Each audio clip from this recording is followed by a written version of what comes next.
We are looking to the Globe's red carpet for some hair inspiration with award-winning stylist and colourist Robert Simmons from Pzazz Hair Salon in Dublin's Powers Court Centre. There was an interesting mix of up hair and more casual hair, and one or two cases quite glamorous, long looks with a lot of loose waves.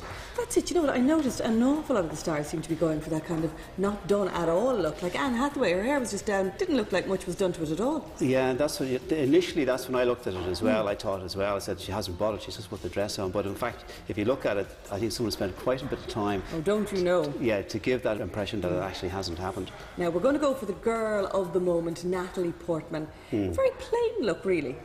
It is at first glance, but I mean, Natalie, I mean, I've never met her, but I imagine that she's got quite fine hair, looking at her hair and looking at previous pics of her. I've got to say, I actually really prefer what you've done, your interpretation of Natalie's look. Talk us through how you've achieved it on Maria. Her hair is actually quite wavy, quite curly, and it's quite big. I mean, if her hair is down, it's out here. So first of all, we've gone over with a couple of hair dryers to smooth it down, and we've created the height at the top area with a couple of rollers, given the side parting, just a little hairspray just to keep it down, and then as you see from the back, it's a little bit of rollers and straightening irons just to get that nice curl into the centre at the back. Overall, Robert, I have to say it's a very elegant look. Could you do this on your own, or would you have to really go to a hairstylist?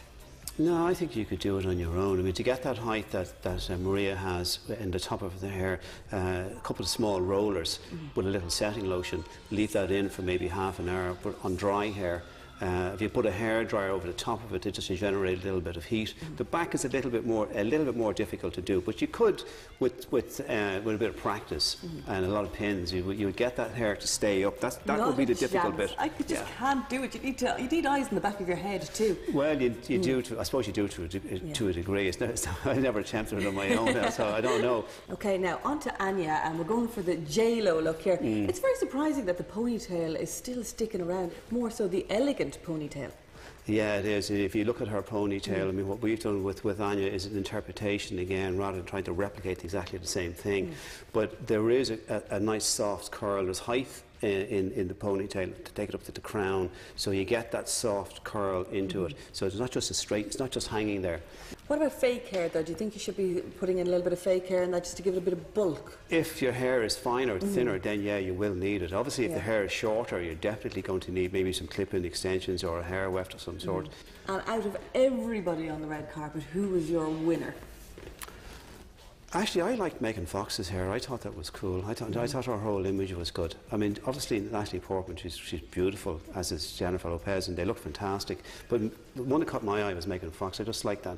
The hair is voluptuous. It's got lovely curl, and it's just.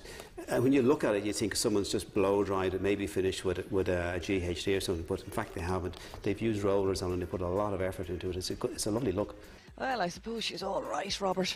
So girls, it's time to pull out the old heated rollers again and start experimenting.